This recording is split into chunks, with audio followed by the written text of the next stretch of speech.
জনাবে মুহাম্মদুর রাসূলুল্লাহ সাল্লাল্লাহু আলাইহি ওয়াসাল্লামকে আল্লাহ রাব্বুল আলামিন মক্কা নগরীতে পাঠাইলেন। প্রশ্ন জাগতে পারে, আল্লাহর পয়গম্বর জনাবে মুহাম্মদুর রাসূলুল্লাহ সাল্লাল্লাহু আলাইহি ওয়াসাল্লামকে আল্লাহ রাব্বুল আলামিন মক্কা নগরীতে কেন পাঠাইলেন? বাংলাদেশে, মায়ানমারে, পাকিস্তানে, ভারতে, শ্রীলঙ্কায়, আমেরিকায় কেন আল্লাহর রসুলকে পাঠাইলেন না? আল্লাহর রসুলকে মক্কায় কেন পাঠাইলেন? প্রিয় ভাইয়েরা আমার, এই প্রশ্ন আমাদের মধ্যে জাগে কি জাগে না? অবশ্যই জাগে। আল্লাহর রসুলকে কেন মক্কা নগরীতে পাঠাইলেন? এর উত্তর হলো, কোনো ব্যক্তি যদি পৃথিবীর কোনো মিডিল ইস্টে যায় আর কোনো মিডিল পয়েন্ট খোঁজে, সেটা হলো মক্কা নগরী। পৃথিবীবাসীর জন্য, পৃথিবীবাসীর মধ্যে যদি কোনো ব্যক্তি পুরা পৃথিবীর মধ্যে কোনো মেসেজ ছড়িয়ে দিতে চায়, তাহলে পৃথিবীর সর্ববৃহৎ মিডিল হলো মক্কা নগরী। এজন্য আল্লাহর নবী জনাবে মুহাম্মদুর রাসূলুল্লাহ সাল্লাল্লাহু আলাইহি ওয়াসাল্লামকে মক্কা নগরীতে পাঠাইছেন। আর এই মক্কা নগরী ইউরোপ, আমেরিকা, এশিয়া, এই তিনটা মহাদেশের মধ্যস্থলে অবস্থিত।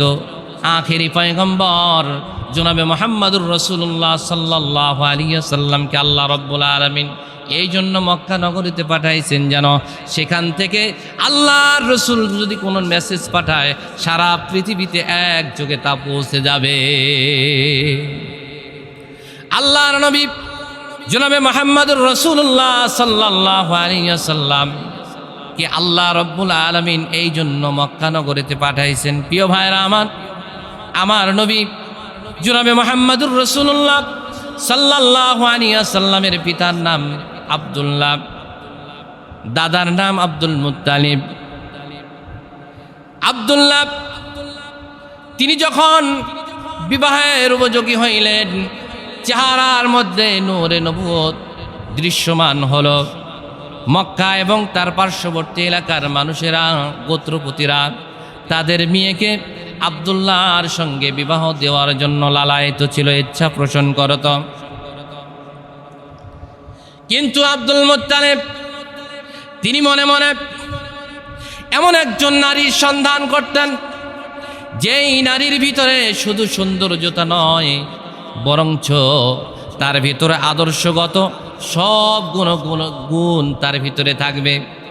ধার্মিকতা, সামাজিকতা, মানবতা, এক কথায় সব গুণে পারফেক্ট হবে, এমন একজন রমণীর সন্ধান আব্দুল মুত্তালিব করতেছিলেন।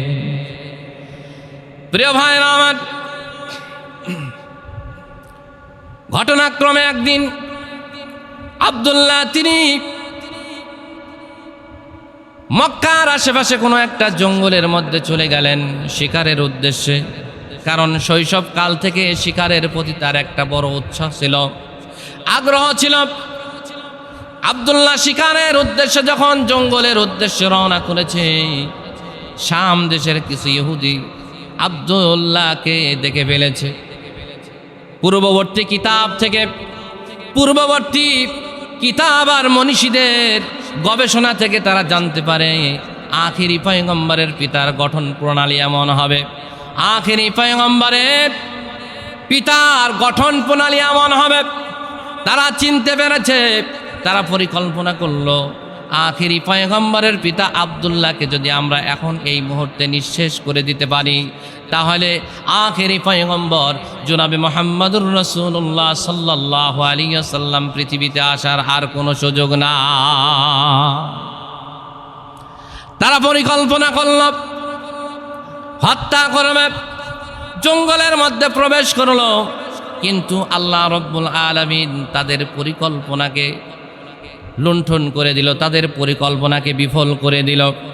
আল্লাহ রাব্বুল আলামিন গায়েব থেকে, অদৃশ্য থেকে এমন একদল বাহিনী প্রেরণ করলেন, যারা জঙ্গলের মধ্যে প্রবেশ করে ওই ইহুদিদেরকে পিটায়া জঙ্গল থেকে বের করে দিল। হযরতে আব্দুল্লাহ তিনি নিরাপদে বাড়ি পৌঁছে গেলেন। এই ঘটনাটি সেখানেই দণ্ডায়মান উপস্থিত ওয়াহাব বিন মানাব হযরতে আমেনার পিতা স্বচক্ষে অবলোকন করলেন। তিনি বিষয়টা নিয়ে দীর্ঘক্ষণ পর্যালোচনা করে, দীর্ঘক্ষণ গবেষণা করে তিনি জাস্টিফাই করলেন, সিদ্ধান্ত গ্রহণ করলেন, আরে আমার মেয়ে আমেনাকে যদি আব্দুল্লাহর সঙ্গে বিবাহ দিতে পারতাম তাহলে আমার মেয়ের জীবনটাই পরিবর্তন হয়ে যেত। প্রিয় ভাই আমার, ওয়াহাব বিন মানাব তিনি বাড়িতে চলে গেলেন, আত্মীয় স্বজনের সাথে পরামর্শ করলেন। পরামর্শ করে সিদ্ধান্ত গ্রহণ করলেন, একটা প্রতিনিধি দল আব্দুল মুত্তালিবের কাছে পাঠায় দিলেন। আব্দুল মুত্তালিবের কাছে প্রতিনিধি দল যখন এসে আমেনার গুণগান, আমেনার সিফাতগুলো আব্দুল মুত্তালিবের সঙ্গে আলোচনা করলেন, আমেনার সিরত সম্পর্কে আলোচনা করলেন। আব্দুল মুত্তালিব তিনি অত্যন্ত খুশি হলেন, বিবাহ প্রস্তাবে রাজি হয়ে গেলেন, বিবাহ বন্ধনে আবদ্ধ করে দিলেন। আব্দুল্লাহ এবং আমেনার বিবাহ বন্ধন শুরু হয়ে গেল, দাম্পত্য জীবন শুরু হয়ে গেল, চলতেছে তাদের দাম্পত্য জীবন। আমেনার গর্ভে আখিরি পয়গম্বর শিশু মুহাম্মদ সাল্লাল্লাহু আলাইহি ওয়াসাল্লাম আমেনার গর্ভে চলে আসছেন, 2 মাসের ভ্রূণ। এই সময় আব্দুল মুত্তালিব তিনি আব্দুল্লাহকে ডাক দিলেন, বললেন, বাজান রে শোনো, ঘরের ভিতরে খাবার দাবার সংকীর্ণ হয়ে গেছে, রসদপত্র শেষের দিকে, তুমি মদিনা এবং তার পার্শ্ববর্তী এলাকার জন্য উদ্দেশ্য চলে যাও, সেখানে গিয়ে ব্যবসা বাণিজ্য করে কিছু রসদপত্র খাবার দাবারের সংগ্রহ করে আমাদের জন্য নিয়ে আসো। পিতার আদেশ, আব্দুল্লাহ তিনি কাফেলার সঙ্গে রওনা হয়ে গেলেন। দীর্ঘ 1 মাস সফর করে যখন তিনি মক্কার উদ্দেশ্যে রওনা করলেন, মদিনার নিকটবর্তী হয়ে তিনি অত্যন্ত অসুস্থ হয়ে গেলেন। ক্রমাগতভাবে তার অসুস্থতা বেড়েই চলল, চিকিৎসা করে কোনো উন্নতি হলো না, অসুস্থতা ক্রমাগতই বেড়ে চলছে। আব্দুল মুত্তালিবের নানার বাড়ি বনু নাজ্জারের বাড়িতে অবস্থান করলেন। কাফেলার লোকেরা আব্দুল্লাহকে রেখে মক্কার উদ্দেশ্যে ছুটে চললেন। মক্কায় পৌঁছার পরে আব্দুল মুত্তালিবকে খবর দিলেন, ও আব্দুল মুত্তালিব শোনেন, আপনার আদরের সন্তান, আপনার সর্বকনিষ্ঠ সন্তান আব্দুল্লাহ মদিনার বুকে মৃত্যুর সাথে পাঞ্জা লড়ছে, অত্যন্ত অসুস্থ, আপনারা তার খবর নেন।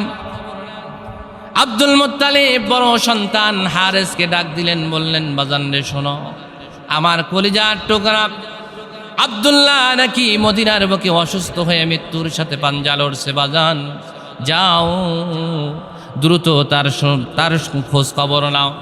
দ্রুতগামী ঘোড়া নিয়ে হারেস ছুটে চললেন মদিনার প্রাণে। তিনি যখন মদিনার নিকটবর্তী হলেন, ঠিক এই সময় তার কাছে তার কর্ণকুহুরে একটি আওয়াজ পৌঁছল, সংবাদ পৌঁছল, তোমার ভাই আব্দুল্লাহ তিনি আর পৃথিবীর জমিনে নাই। ইন্না লিল্লাহি ওয়া ইন্না ইলাইহি রাজিউন। মৃত্যু সংবাদ নিয়ে হারেস চলে আসলেন মক্কাতে। মক্কায় এসে যখন আব্দুল্লাহর মৃত্যুর সংবাদ শোনালেন, মক্কার আশেপাশের সমস্ত গোত্রপতিরা ভেঙে পড়লেন কান্নায়। সবাই কান্নায়, যেন তাদের কান্নায় আকাশ জমিন ভারী হয়ে যাচ্ছে। মক্কা নগরের ঘরে ঘরে মহিলারা ঘরের ভিতরে বসে বসে কান্না করছে। কারণ কি? কারণ হলো আব্দুল্লাহ সবার কাছে আদরের পাত্র ছিল, সবাই তাকে মহব্বত করত, ভালোবাসত। অকালে তিনি ইন্তেকাল করলেন মাত্র 24 বছর বয়সে, কোনো রিওয়ায়েতে 25 বছর বয়সে তিনি ইন্তেকাল করেন। হযরতে আমেনা যখন মৃত্যুর সংবাদ শুনলেন, নতুন বউ সবেমাত্র বিবাহ হয়েছে, ফুফায় ফুফায় ঘরের মধ্যে কান্না করে, আসমান জমিনের ফেরেশতারা কান্না করে।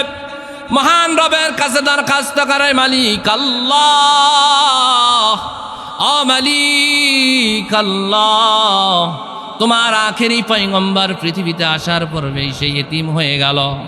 আল্লাহ রাব্বুল আলামিন ঘোষণা করেছেন, এতিম হয়েছে তো কি হয়েছে, আল্লাহু ইয়াসিমুকা মিনান নাস।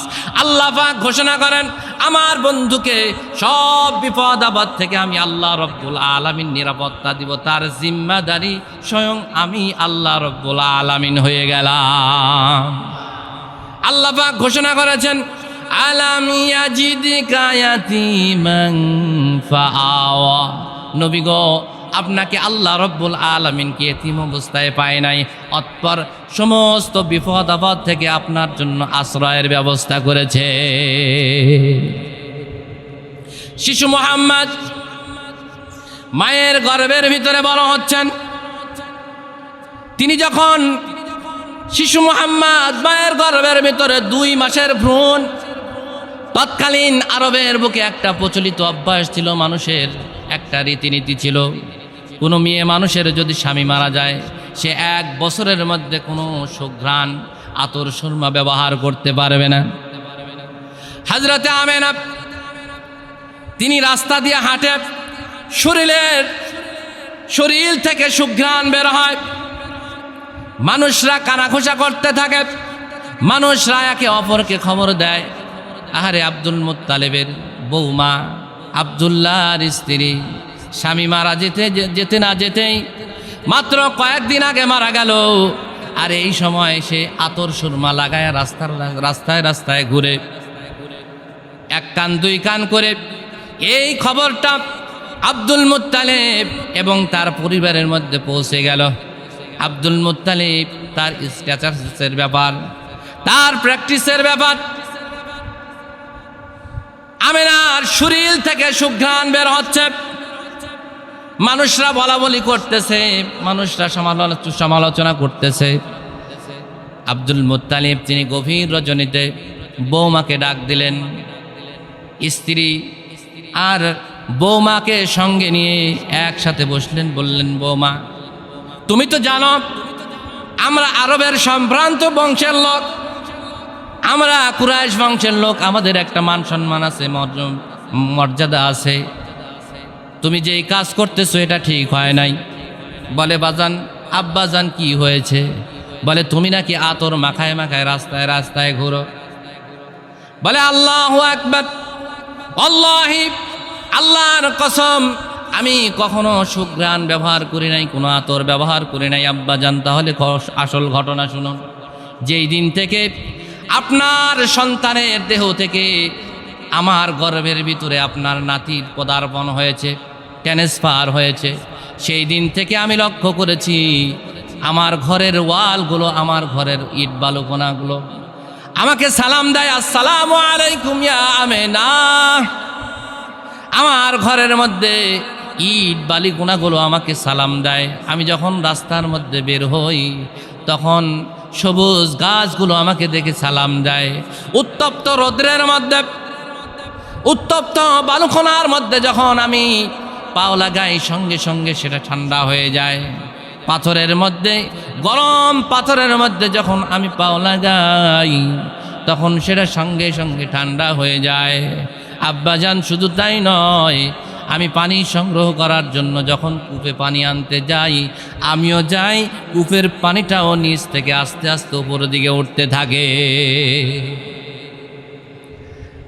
মক্কা নগরের মেয়েরা তারা অপেক্ষায় থাকে কখন আমেনা কূপের কাছে যায়, কারণ আমেনা যখন কূপের কাছে যায় কূপের পানি অটোমেটিকলি উপরের দিকে উঠে আসে, কোনো কষ্ট করা লাগে না, অনায়াসে বালতি ভরে নেওয়া যায়, কলস ভর্তি করে নেওয়া যায়, মস্ক ভর্তি করে নেওয়া যায়।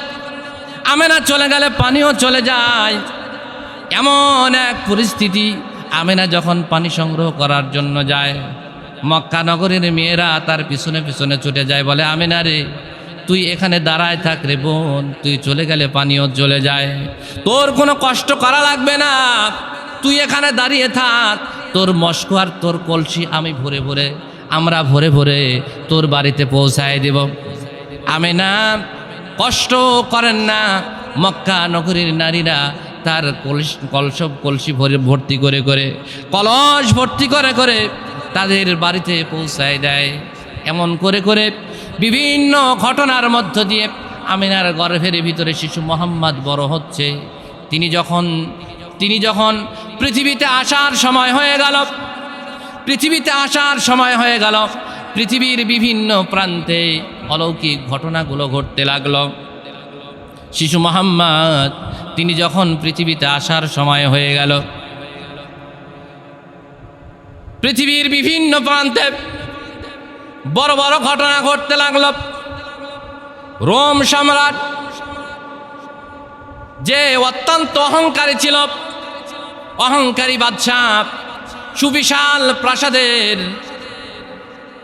14টি গম্বুজ, এত সুবিশাল প্রাচীর, সুবিশাল প্রাসাদ। সে নিজেকে খোদা দাবি করত, নিজেকে পৃথিবীর সবচাইতে শক্তিশালী খোদা দাবি করত। সে নিজেকে মানুষের প্রভু দাবি করত। শিশু মোহাম্মদ জন্মের সময় ঘনিয়ে আসলে সেই সুবিশাল প্রাসাদের 14টি গম্বুজ টাস টাস করে ভেঙে পড়ে যায়। সুবহানাল্লাহ। আব্রাহা বাহিনী, বিশাল বড় হাতি বাহিনী নিয়ে, তার বিশাল বড় সৈন্যবাহিনী নিয়ে কাবা ঘর ভাঙ্গার জন্য এসেছিল। আল্লাহর নবীর জন্মের 55 দিন পূর্বে আল্লাহর নবীর আগমন উপলক্ষে আল্লাহর নবী পৃথিবীতে আসবে, সমস্ত জালেমের পতন হবে। আব্রাহাকে আল্লাহ রব্বুল আলামিন নিস্তেনাবুদ করে দিলেন। পৃথিবীর বুকে কাবা ঘরের ভিতরে মক্কাবাসীরা, মক্কার মুশরিকরা, তারা 360টা মূর্তি স্থাপন করেছিল। আল্লাহর নবীর জন্মের সময় যখন ঘনিয়ে আসলো, এই মূর্তিগুলো তাদের চেহারার উপরে, তাদের মুখের উপর ভর দিয়া ওই কাবা ঘরের ভিতরে পড়ে গেল।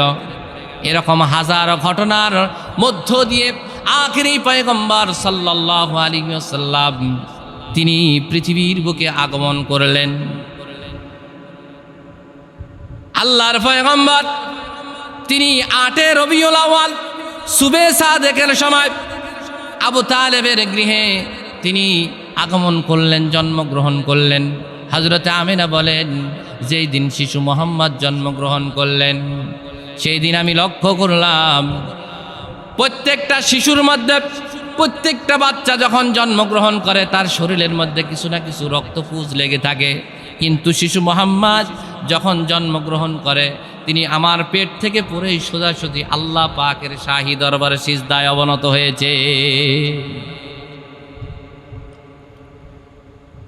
শিশু মোহাম্মদ সিজদায় অবনত হয়ে গেছেন। হযরতে আমিনা বলেন, আমি লক্ষ্য করলাম আকাশ থেকে একটা মেঘমালা আমার ঘরের মধ্যে এসে প্রবেশ করল। এই মেঘমালার মধ্যে আমি শুনতে পাইলাম ঘোড়ার হানহানানির শব্দ, পাখির কিচিরমিচির শব্দ, ছোট বাচ্চাকে আদর করার শব্দ। এই মেঘমালাগুলো এসে আমার সন্তান শিশু মোহাম্মদকে তারা গায়েব করলো, অদৃশ্য করলো। উম্মে আয়মানকে জিজ্ঞাসা করলাম, ওই উম্মে আয়মান রে, আমার শিশু সন্তান মোহাম্মদ কোথায় গেল? আমি ওই বাদল থেকে, আমি ওই মেঘমালা থেকে শুনতে পাইলাম শিশু মোহাম্মদকে পূর্ব পশ্চিম উত্তর দক্ষিণ সারা পৃথিবীর সব জায়গায় ঘুরায় নিয়ে আসো, জঙ্গল সাগর মহাসাগরে ঘুরায় নিয়ে আসো, যাতে করে শিশু মোহাম্মদকে দেখলে একটা মাখলুক যখন যে অবস্থায় দেখে সঙ্গে সঙ্গে তাকে চিনে ফেলে দেয়। সুবহানাল্লাহ। আসমান জমিন ঘুরায় নিয়ে আসা হযরতে আমিনার গৃহের মধ্যে রাখল। হযরতে আমিনা বললেন, আমি আমার শিশুর দিকে তাকায় দেখলাম সবুজ সবুজ রঙের পোশাক পরিধান করায় আমার সন্তানকে আমার ঘরের মধ্যে রাখা হয়েছে। তাকে গোসল করানো হয়েছে, তার শরীর থেকে টপ টপ টপ টপ করে পানি গড়িয়ে পড়ছে, মনে হয় যেন মুক্তা দানা গড়িয়ে পড়ছে। প্রিয় ভাইরা আমার, হযরতে আমিনা আরো বলেন, শিশু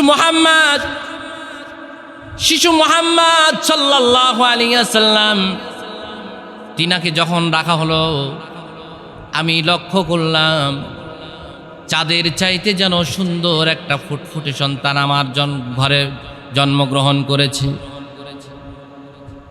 আকাশেতে লক্ষ তারার জোনাক জ্বলেছে, ওরে আকাশেতে লক্ষ তারার জোনাক জ্বলেছে, মা আমেনার কোলে একটা চিরাগ জ্বলেছে। প্রিয় ভাইরা আমার, হযরতে আমেনা বলেন শিশু মুহাম্মদ জন্মগ্রহণ করার পরে তাকে সর্বপ্রথম দুধ পান করাইছে আবু লাহাবের বাদী সুয়াইবা, অতঃপর হযরতে আমেনা, অতঃপর হালিমাতুস সাদিয়া দুধ পান করাইছেন। তৎকালীন সময়ে আরবের লোকদের একটা অভ্যাস ছিল, তাদের একটা চিরাচরিত অভ্যাস ছিল, তাদের একটা রীতিনীতি ছিল। সন্তান জন্মগ্রহণ করলে তাদের সন্তানদেরকে গ্রামে পাঠিয়ে দিত। কারণ হলো মক্কা নগরী হলো একটা শহর, পৃথিবীর বিভিন্ন প্রান্ত থেকে বিভিন্ন ধরনের বিভিন্ন ভাষার বিভিন্ন গোত্রের লোকেরা আনাগোনা করত। বাচ্চারা শুদ্ধ ভাষায় কথা বলতে পারতো না, এই জন্য তারা তাদের সন্তানদেরকে মক্কার আশেপাশে গ্রামের মধ্যে পাঠিয়ে দিত। সেখানে বাচ্চারা সুষ্ঠু ভাষায় সাহিত্যিকতার সহিত সঠিক ভাষা মুখের মধ্যে উচ্চারণ করতে পারত, সঠিক ভাষাটা শিখতে পারত। গ্রামের সুশীতল হাওয়ায় তাদের শরীরের গঠন প্রণালী ভালো হতো। তায়েফ থেকে আগত একদল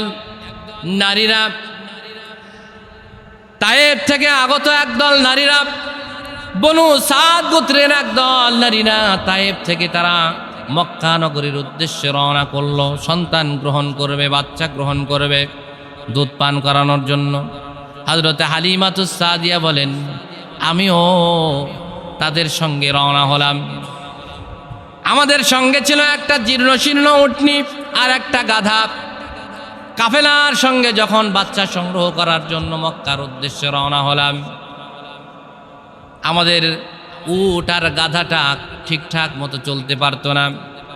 কাফেলার রমণীরা তারা গালমন্দ কথা বলতো, তারা আমাদেরকে কটুবাক্য কথা বলতো হালিমা তুমি এমন একটা উটের পিঠে চড়ে আমাদের সঙ্গে এলে যেই উট চলতে পারে না, অনেক পিছিয়ে পড়ে থাকো। এক পর্যায়ে হাঁটি হাঁটি পাও করতে করতে আমরা মক্কা নগরীতে পৌঁছে গেলাম। মক্কায় যখন পৌঁছে গেলাম, সকলেই যার যার সাধ্য অনুযায়ী বাচ্চা সংগ্রহ করল, কিন্তু আমি হালিমাতুস সাদিয়া আমাকে কেউ বাচ্চা দিতে রাজি হলো না, কেউ তার সন্তানকে আমার কোলে উঠায় দিল না। ওইদিকে শিশু মুহাম্মদ তাকে শোয়ায় রাখা হয়েছে। যে মহিলাই দেখে তার থেকে চলে যায়, অ্যাবাউট করে দূরে সরে যায়। কারণ হলো শিশু মুহাম্মাদের বাবা নাই, এতিম শিশু। তাকে লালন পালন করলে খুব একটা ভালো উপঢৌকন আশা করা যায় না, খুব একটা ভালো পারিশ্রমিক আশা করা যায় না। শিশু মুহাম্মদকে কেউ কোলে উঠায় নেয় না। শেষ পর্যন্ত আমি আমার স্বামী হারেস বিন আব্দুল উজ্জার সঙ্গে পরামর্শ করলাম, পানের স্বামী আমরা অত্যন্ত কষ্ট করে তায়েফ থেকে এখানে এসেছি, খালি হাতে যাওয়ার চাইতে ওই যে শিশু মুহাম্মদ এতিম শিশু, তাকে যদি আমরা নিয়ে যাই কেমন হয়? স্বামী তাকে অনুমতি দিয়ে দিলেন।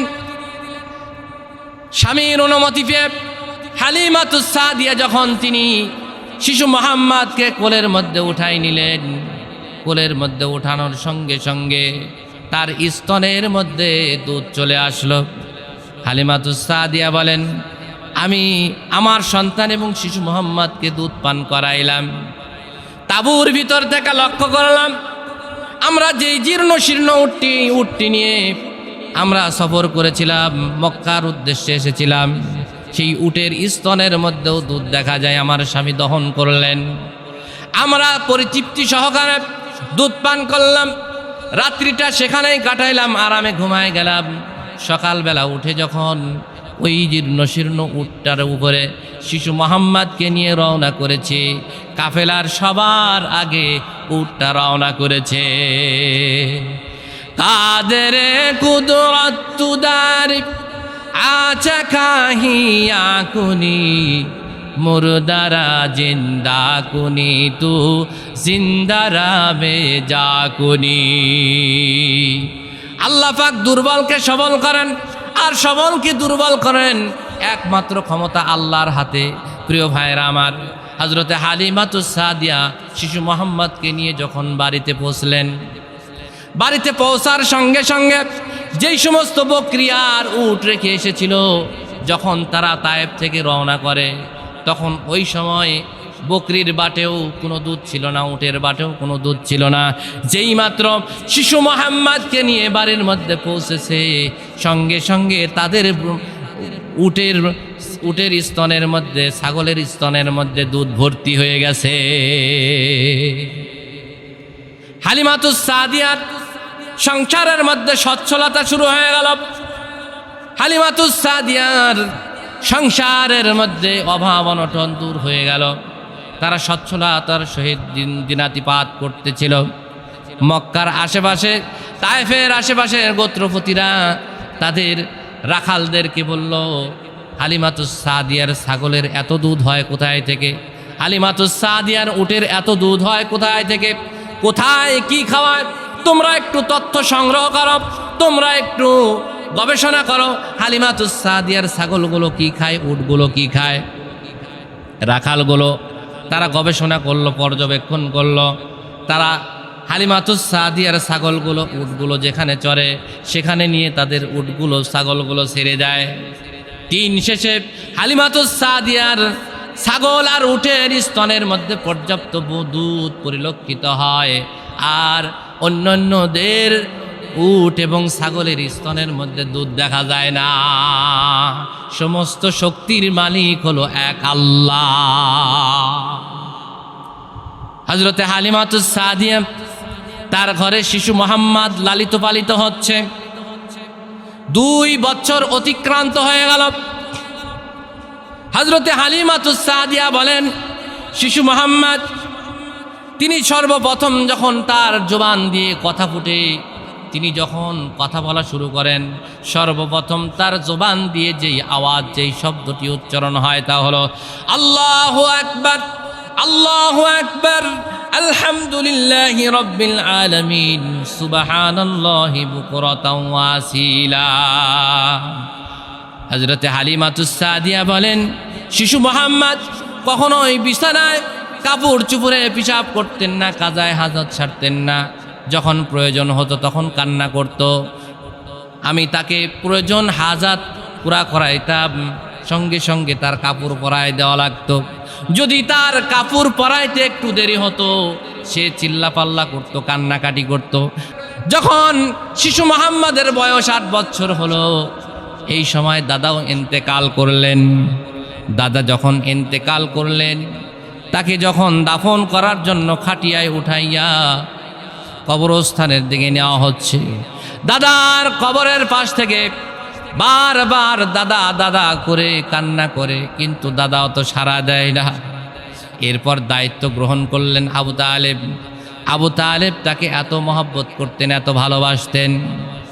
তিনি যেখানে ঘুমাইতেন, তিনি যখন যেখানে ঘুমাইতেন, তিনি যেখানে সফর করতেন, সঙ্গে করে নিয়ে যাইতেন। শিশু মোহাম্মদকে অত্যন্ত ভালোবাসা দিতেন, অত্যন্ত ভালোভাবে আদর করতেন। শিশু মোহাম্মদ চাচার আদরে বড় হচ্ছেন।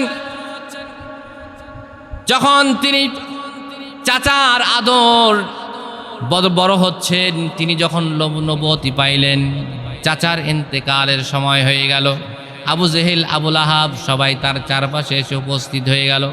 শিশু মোহাম্মদ আবু তালেবের কাছে গিয়ে হাজির হয়ে বলে, চাচা যান, বাবার আদর পাই নাই, মায়ের আদর তেমনটা ভাগ্যে জুটে নাই, দাদার আদরও তেমনটা ভাগ্যে জুটে নাই।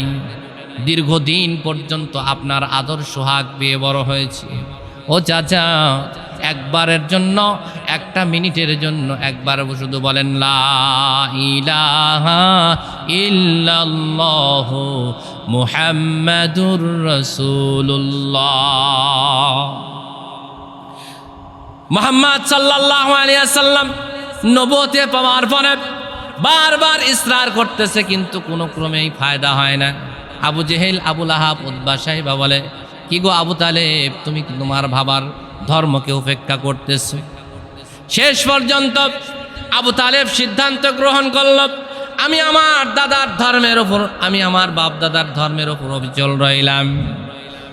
চাচা যখন ইন্তেকাল করলেন, আখিরি পয়গম্বর জনাবে মুহাম্মদুর রাসূলুল্লাহ সাল্লাল্লাহু আলাইহি ওয়াসাল্লাম বিচলিত হয়ে গেলেন, আস্তাগফিরুল্লাহ পড়তে লাগলেন, আল্লাহর কাছে চাচার জন্য মাফ চাইতে লাগলেন, হাজারো কথা বলে আল্লাহর কাছে দরখাস্ত করতে লাগলেন। আল্লাহ রাব্বুল আলামিন ঘোষণা করলেন, ইন্নাকা লা তাহদি মান আহবাবতা, ও পয়গম্বর, আপনি যাকে মহব্বত করেন তাকে আপনি হিদায়াত দিতে পারবেন না, বরঞ্চ আল্লাহ রাব্বুল আলামিন যাকে চান তাকে হিদায়াত দেয়।